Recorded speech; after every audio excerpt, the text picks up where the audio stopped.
Reborn to the day I was drugged. I silently swapped the tea with my platoon commander husband's childhood friend. That night, screams erupted from the childhood friend's house next door. Hello everyone. Welcome to Empress Revenge Stories. Next, let's begin this story. A sharp dizziness mixed with a dry scratch in my throat hit me. I snapped my eyes open. The cool touch of a glass cup still lingered on my fingertips. The scene before me was not the stark white ceiling of a hospital, nor the cold sneer of Lu Zhenyan as she kicked me out of the house in my past life. It was the military family compound where my husband Lu Zhenyan and I lived after our marriage. On the small table in the room sat two enamel cups, wispy curls of steam rising into the air.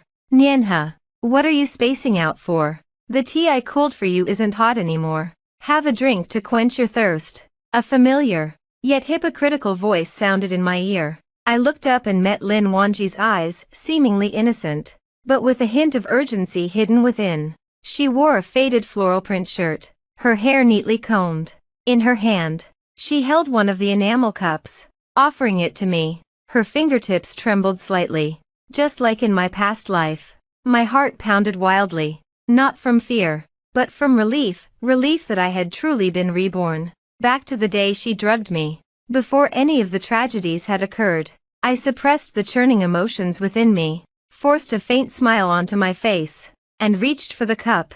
Then, deliberately, I lightly brushed her hand and said casually, just a little distracted, "Thank you, Wanji. You're always so thoughtful." The urgency in Lin Wanji's eyes lessened a little. She put on an even gentler smile, stepped back half a pace, and pointed to the other cup on the table. "Why be so polite? We've grown up together. How could I forget about you?" I cooled a cup for myself too. "Let's drink together." I glanced at the other cup. A tiny speck of tea stain clung to its rim. It was exactly the same as the one she had handed me in my past life. In that life, I had drunk that cup of tea. My body had grown feverish and weak. While I was disoriented, people she had arranged trapped me in the room, only to be caught by Lu Zhenyan when he returned. I couldn't defend myself. She had stood by, feigning shock and sympathy, throwing all the blame onto me, saying I couldn't resist temptation and had betrayed him. From that day on, I became a laughingstock in the military compound. Lu Zhenyan treated me coldly, and my mother-in-law Zhang Guilin taunted me daily. Lin Wanji, however, took her place as the caring childhood friend by his side every day, enjoying everything that should have been mine. In the end, she even schemed to kill me and my unborn child. Hatred coiled around my heart like vines, but I knew I couldn't act rashly. I didn't drink the tea immediately. Instead, I turned to the table, pretending to set the cup down, and gave it a gentle, casual shake. The two cups were identical in style and temperature. Without looking closely, no one could tell the difference. "Why aren't you drinking?" Lin Wanji's voice came again, with a barely perceptible hint of urging. Her eyes were fixed intently on the cup in my hand. "Is it not to your taste? I'll pour you another." I looked up, my expression still mild, and gave a slight shake of my head. I lifted the swapped cup and took a small sip. The tea was faintly bitter, completely different from the one in my past life. It seemed the drug was indeed in the cup she had originally meant for me. "No, it's fine. It's just a little cool since it was left to sit. I'll drink it slowly." I set the cup down and casually wiped the rim. Out of the corner of my eye, I saw Lin Wanji let out a small sigh of relief. She picked up the other cup and drank most of it in one go, her movements a little too hasty. I sneered inwardly but kept my expression neutral. I pulled a chair over and sat down, chatting idly with her. "Zheng Yan said he is training this afternoon and will probably be back late. How come you're free? Don't you need to help your mom with chores?" Lin Wanji set her cup down, a hint of grievance on her face. She bit her lower lip lightly. "My mom asked me to come see you. Said you must be bored alone. Besides, I also wanted to ask if something's been on Zheng Yan's mind lately. I saw him the other day, and he looked tired." Her probing was obvious. She was trying to use concern for Lu Zhenyan to get information out of me and to assert her presence, hinting at her special relationship with him. In my past life, I had foolishly thought she truly cared about him, and had naively complained to her about his coldness, giving her an opening. I wouldn't make that mistake again. I gave a faint smile. My tone casual. Nothing on his mind. He's just tired from training. I suppose. He's fine. He tells me about his training every day when he comes home. Actually, he sometimes mentions you, saying how you're always helping your family, working too hard. I mixed truth with lies. I neither revealed my own feelings nor contradicted her, giving her a sliver of hope to keep her off guard. Lin Wanji's eyes lit up. The grievance on her face vanished, and her tone brightened. Really? Zheng Yan still talks about me. I thought he'd forgotten all about me after he got married. Watching her smug satisfaction, I calculated the timing of the drug's effects. In my past life, I remembered clearly. About half an hour after drinking it, the symptoms would appear, first dizziness and palpitations, then whole-body fever, and finally loss of consciousness. I took another sip of tea and glanced casually at the clock on the wall. 3:10 p.m. In less than half an hour, the drug would take effect. How could he forget you? You grew up together. My tone was warm, but my eyes stayed locked on Lin Wanji, watching her drain the last of her tea. But Wanji, you're drinking so quickly today. Sip it slowly. Don't choke. Lin Wanji set her cup down, wiped her mouth, and gave an unnatural smile. It's nothing. I was just thirsty. Oh, Nianhe. Let me go to the kitchen and get you some hot water. Your tea is cold now. It's not good to drink too much. As she stood, I saw her stumble slightly and her face turn a little pale. The drug was starting to take effect. I nodded without a change in expression. All right. Thank you. Watching her walk toward the kitchen, I clenched the cup in my hand, my knuckles turning white. Lin Wanji, in our past life, it was you who owed me. From this moment on, I would collect, bit by bit, with interest. In this life, I would not only destroy your reputation but also protect Lu Zhengyan and our home, never letting the tragedy repeat. The sound of running water came from the kitchen. I stood, walked to the table, picked up the empty cup Lin Wanji had used, and touched the rim with my fingertip. Sure enough, a faint medicinal smell lingered. I set the cup back in its place, returned to my seat, and waited quietly, pretending nothing had happened, waiting for the show that belonged to Lin Wanji to begin. When Lin Wanji came out of the kitchen, her face was even paler than before. She held a cup of hot water, her steps unsteady. By the time she reached me, her body swayed. I rose with feigned concern and steadied her, my fingers touching her arm. It was ice cold and trembling. Wanji, what's wrong? You look terrible. Are you feeling unwell? I asked, my voice full of worry, but my eyes stayed clear, watching every change in her expression. She couldn't hide her panic. Her brow was furrowed, her lips bloodless. The drug was clearly taking hold. Lin Wanji pulled her arm free, forced a steadying smile, and placed the hot water in front of me. Her voice wavered. I'm fine. I probably just hurried too much and got a little dizzy. It's nothing. She rubbed her temples with her fingers, pressing hard enough to make them red. I sat back down, took a sip of the hot water, and said casually, maybe you've just been overworked. You're always helping at home and coming to see me on top of that. Don't wear yourself out. If you're tired, just sit and rest for a while. Zheng Yan won't be back for a while yet. I deliberately mentioned Lu Zhengyan's name to gauge her reaction. Sure enough, upon hearing it, the panic in her eyes faded, replaced by a flicker of anticipation. But her physical discomfort wouldn't let her maintain her innocent facade. Her smile became strained. I'm fine. I'll just rest a minute. She pulled a chair over, sat down, and leaned forward slightly, her hands on the table, her fingers unconsciously picking at its edge. Nianhe, let's talk for a while. We haven't really talked in so long. I nodded, my expression still gentle, but my heart was a clear mirror. She was suffering now, dizzy, anxious, probably feverish, but she had to endure because I was there. In my past life, she had kept me in the dark until the drug took effect and I lost consciousness, never knowing what I had been given. Talk about whatever you like, I said, setting my cup down, my tone mild. I'll listen. Lin Wanji bit her lip, her gaze drifting toward the window. I just feel like we've grown apart since you and Zheng Yan got married.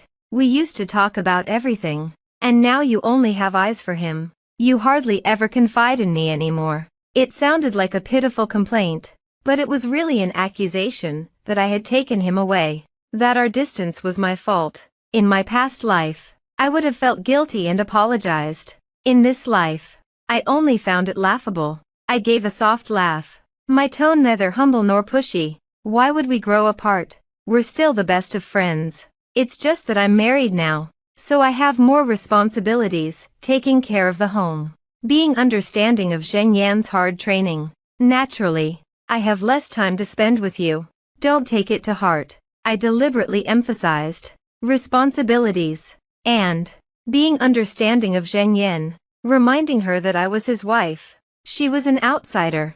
No matter how much she schemed, she couldn't take what was mine. Lin Wanji's expression darkened. Her picking became more intense, leaving shallow marks on the table. She took a deep breath and put on her fragile mask again. I know. I'm just a little sad. You know, Zheng Yan and I grew up together. I watched him go from a little kid to a platoon leader. In my heart, she stopped mid-sentence, her eyes reddening as if she had something difficult to say. I sneered inwardly. She was playing the emotional card, trying to soften my heart, to make me think she had a deep bond with Lu Zhengyan, and that I was just an outsider occupying her place.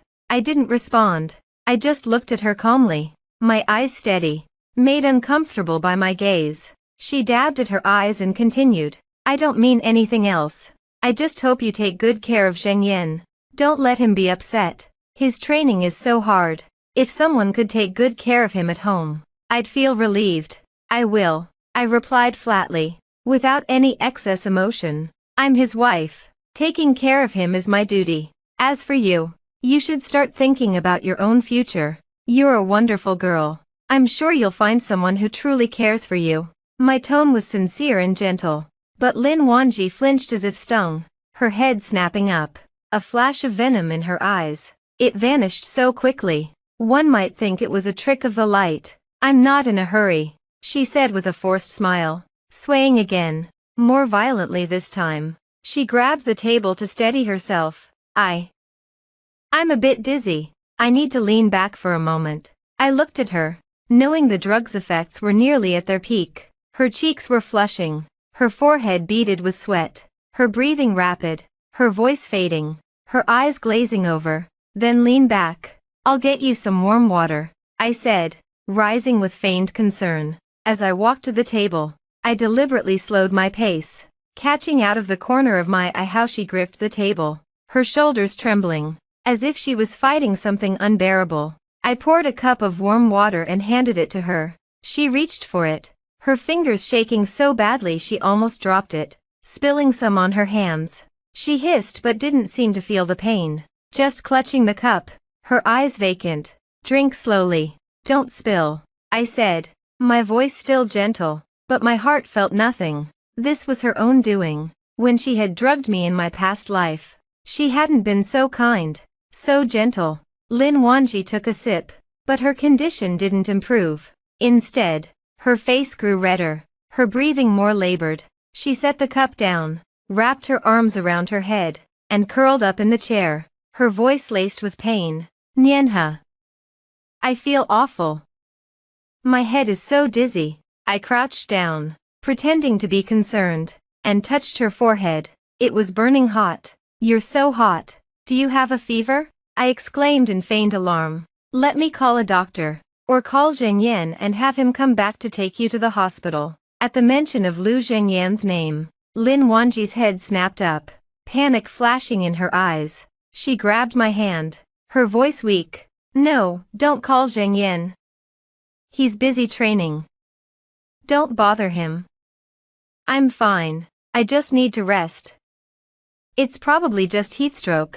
How could she dare let him come back? If he saw her like this and thought about the tea, he might suspect something. She couldn't let her carefully laid plan fall apart at this step. I understood perfectly, but kept my expression frantic. But you're burning up. How can you just rest? What if something happens? Really? I'm fine. Lin Wanji's voice grew weaker, her body starting to shake uncontrollably. You, just leave me alone.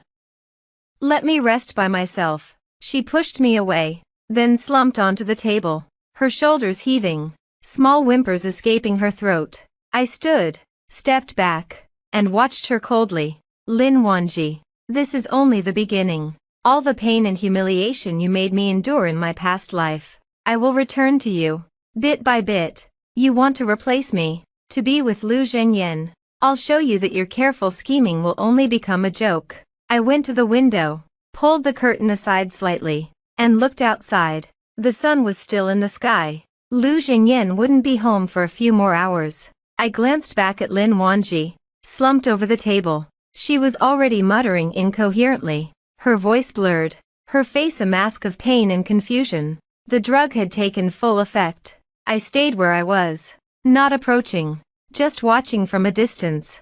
Lin Wanji lay on the table, her entire body trembling uncontrollably. Her once neat hair was now disheveled, plastered to her sweaty forehead. Her breathing was heavy, like someone who had just run a long distance. From her throat came stifled, pained sounds.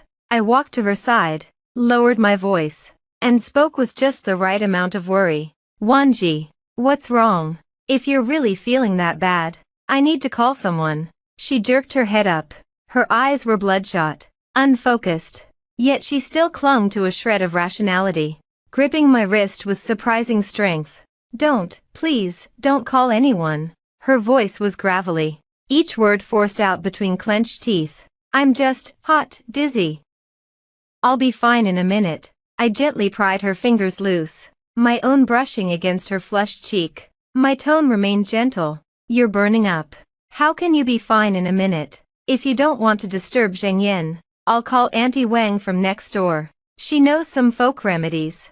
At the mention of Aunt Wang, Lin Wanji's face went even paler. Everyone in the compound was sharp-tongued and quick to gossip. If Aunt Wang saw her like this, the whole compound would know within half an hour. She shook her head frantically, her body swaying more violently. She tried to stand, grabbing the table for support, but her legs gave way, and she fell back into the chair. No, Aunt Wang.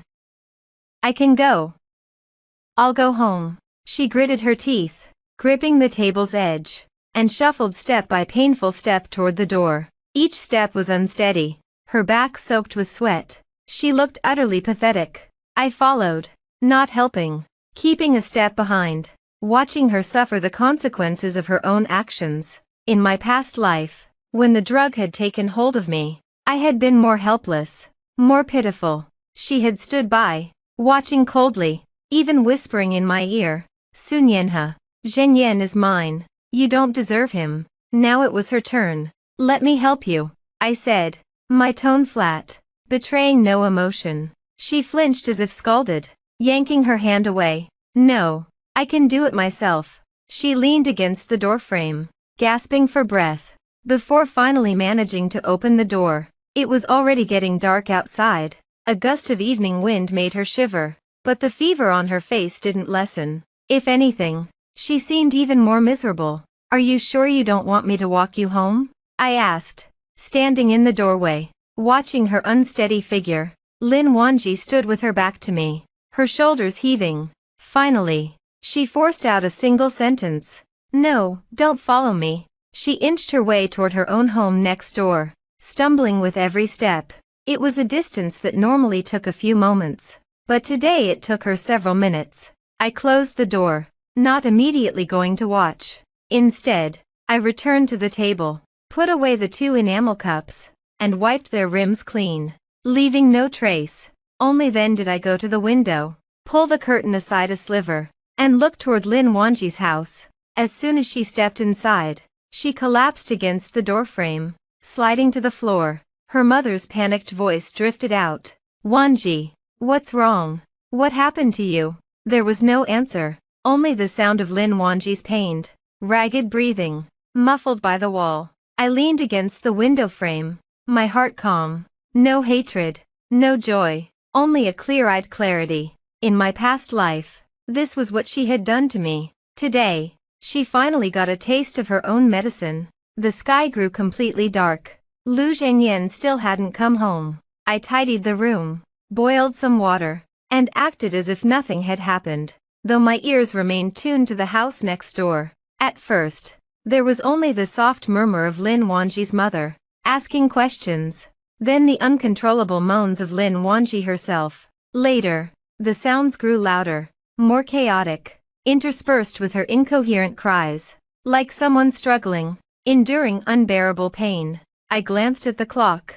7:30 p.m. The drug was at its peak. The sounds next door could no longer be contained, not moans, not cries, but sharp, piercing screams that split the night, one after another. They echoed through the quiet military compound, unnerving and unmistakable. I stood motionless by the window, listening, my heart utterly still. Lin Wanji, you laid this trap. You poured the tea. Now it's time for you to pay the price. Outside, neighbors were already emerging, doors opening and closing. Footsteps, murmurs, hushed exclamations drew closer. The screams next door grew louder, impossible to ignore. I took a deep breath, put on a panicked expression, and threw open my door, running toward the commotion. The show had only just begun. I had barely reached Lin Wanji's gate when I stopped short. Several neighbors were already gathered, Aunt Wang, Sister Li, and a few other family members just home from work. They craned their necks toward the house, their faces a mix of shock and unease. The screams grew even more piercing, nearly shaking the roof. Lin Wanji's mother paced frantically at the door. Seeing me, she grabbed my arm as if I were a lifeline, her voice shaking. Nianhe, Nianhe, thank goodness you're here, Wanji. I don't know what's wrong with her. She's been like this since she got back, screaming, crying, saying she's in pain, burning up. I ask her questions, and she doesn't even hear me. I put on a suitably flustered expression, though inside I was calm. I took her arm, my voice urgent. Auntie, please don't panic. She was at my place this afternoon, perfectly fine. How did this happen? At your place. Her mother paused. What was she doing at your house? We just sat and chatted. Had some tea. She seemed fine, just a little dizzy. I told her to rest a moment, but she insisted on coming home. I offered to help her, but she wouldn't let me. My tone was sincere, every word reasonable, without a hint of deception. The neighbors exchanged glances, their expressions knowing. The compound was a small place. Everyone knew Lin Wanji had always been attached to Lu Zhengyan as his legally wedded wife. Her constant visits were already cause for speculation. Lin Wanji's mother's expression flickered, but she didn't have time to question further. She pulled me inside. Come look. I can't do anything. If this keeps up, something terrible will happen. I followed her inside and saw Lin Wanji huddled on the heated Kong bed. Her hair was disheveled, her clothes in disarray, her body drenched in sweat. She writhed uncontrollably, her hands clawing at the air, emitting sharp, chaotic screams. Her eyes were vacant, her mind clearly gone. It was exactly how I had looked in my past life when the drug had taken hold. Wanji, what's wrong? Don't scare me. I threw myself to the side of the Kong, reaching toward her as if to touch her, then pulling back as if afraid. My voice trembled with tears. Please, tell me, what hurts? Lin Wanji seemed to hear my voice. She opened her eyes with difficulty and looked at me. There was pain, panic, and a deep, burning hatred in her gaze. But now, she couldn't form a single coherent sentence, only broken sobs and screams. Hot, so hot, it hurts. She managed a few fragmented words, then clawed at her own collar, tearing at it, writhing in obvious agony. Her mother watched, weeping, helpless. What is this? What happened to her? Has she lost her mind? Is it some kind of curse? Auntie, don't say that. Now's not the time. I steadied my voice, forcing calm. We need to call the medic, and get Zheng Yan. He's the platoon leader. He knows people. He'll find a way. At the mention of Lu Zhengyan, Lin Wanji's mother snapped out of it. Yes. Find Zhengyan. Find Commander Lu. A neighbor volunteered. I'll go. I'll run to the barracks and get him. Just then, steady, purposeful footsteps sounded outside, accompanied by another voice. Commander Lu is back. He's home. My heart tightened. Lu Zhengyan was here. A moment later, A tall figure appeared in the doorway. Lu Zhengyan wore his uniform, a light sheen of sweat from training still on his shoulders. His brow was furrowed, his eyes sharp. As soon as he entered, his gaze found me first, confirming I was safe, before shifting to Lin Wanji on the Kong. One look, and his expression darkened. What happened? His voice was deep, authoritative, carrying the unique gravity of a soldier. The room fell silent except for Lin Wanji's piercing screams. Lin Wanji's mother rushed to him, crying, "Zhengyan, thank goodness you're here." Wanji came back from Nianhe's place like this, screaming, crying, saying she's burning up. "Please, you have to help her." Lu Zhengyan's sharp gaze snapped to me, his look assessing. I met his eyes without flinching, my expression still worried and panicked.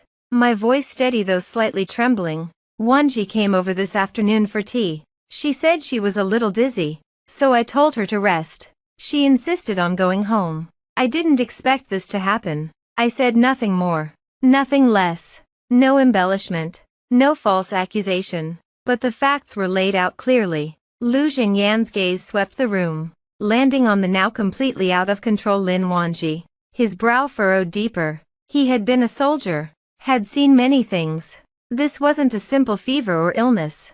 Something was clearly wrong. He stepped forward, his voice cold. "Other than tea, what did she eat or touch at your place?" "Nothing, just the tea. We used our usual enamel cups. I had some too. I'm perfectly fine." My voice was calm, my demeanor open. "I don't know why she's like this." Every word I spoke was the truth. I drank from my cup, and I was fine. She drank from hers, and she was like this. Impeccable logic. Lu Zhengyan studied me for a long moment. The suspicion in his eyes gradually faded, replaced by coldness. When he looked at Lin Wanji again, there was no trace of the previous familiarity, only wariness and distance. "The medic will be here soon," he said. "Until then, everyone out. Don't crowd. Keep the air circulating." The neighbors filed out. Lin Wanji's mother tried to stay, but he stopped her. "Auntie, you can't help in here. Too many people will only make it worse. Wait outside." Soon, only the three of us remained. Lin Wanji's screams continued, growing louder, piercing the quiet night. I stood aside, eyes lowered, hiding my emotions. Lu Zhengyan stood by the Kong, his back straight, silent. I knew he understood.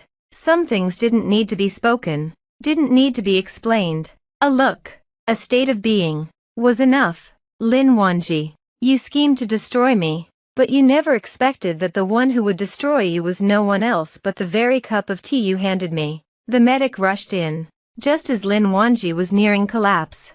Her screams had become weak, exhausted moans. She lay limp on the Kong, pale as paper. The medic checked her eyelids, felt her pulse, leaned close to smell her breath. His expression darkened.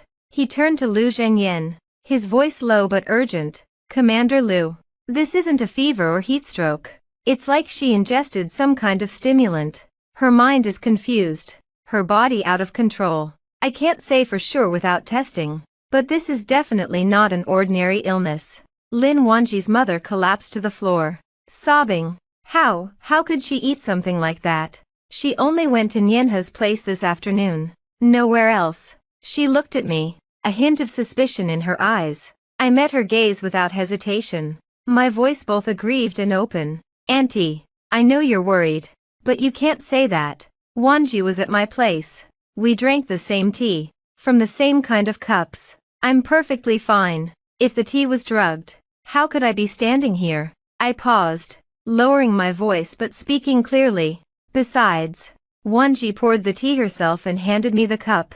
I never touched it. You can ask anyone. I never left her sight. What could I have possibly done?" The neighbors who had stayed behind nodded to each other. Everyone knew I was level-headed, that I had grown up with Lin Wanji, always polite, never quarreling. In contrast, Lin Wanji was always hanging around Commander Lu's house, her every word hinting at closeness. It was easy to see why people might suspect. Lu Zhengyan's eyes darkened. He turned to the medic. "Can you tell if it was something she ate or drank?" "Almost certainly ingested, and it worked fast. So probably a drink." The medic confirmed. Right now. All we can do is wait for her to come down from it. When she's conscious, we can ask her. Lu Zhengyan grunted. He looked around the room. Then at me. No accusations. No suspicion. Just a single, calm order. I'll handle this. You go home. Don't be scared.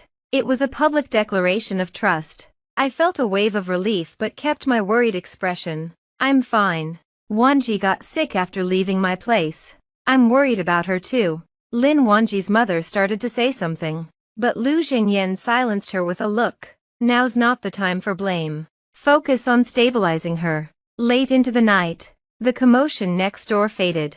The drug wore off, and Lin Wanji fell into a restless sleep, her brow still furrowed, traces of pain lingering on her face. But the gossip in the compound didn't die down. How could a nice girl like that suddenly become like that? It's terrifying. The medic said she must have ingested something bad. You don't think someone did it on purpose?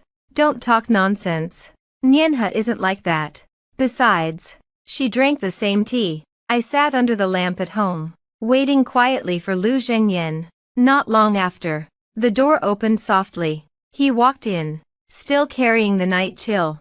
His uniform was still neat, but fatigue shadowed his brow. He closed the door and stood before me, looking at me intently. He didn't speak right away. I looked back, neither avoiding nor challenging. I had done nothing wrong. I hadn't harmed anyone, hadn't lied.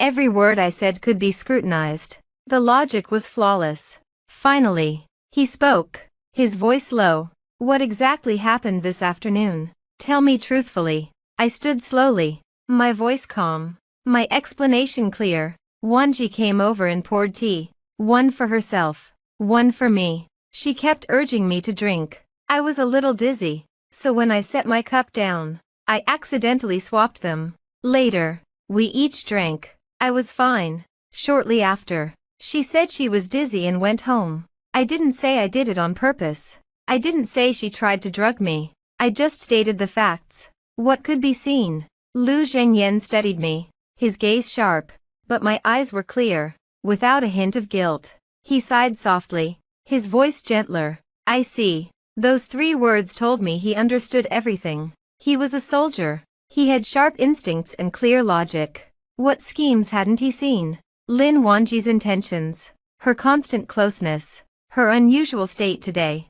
Combined with the medic's words, the picture was clear. That tea wasn't meant for her, was it? He asked quietly. I didn't nod, nor shake my head. I just said, I don't know what she was thinking. I only know I didn't hurt anyone, and I won't let anyone hurt me. Lu Zhengyan reached out and gently took my hand, his palm warm and strong. From now on, I'm here.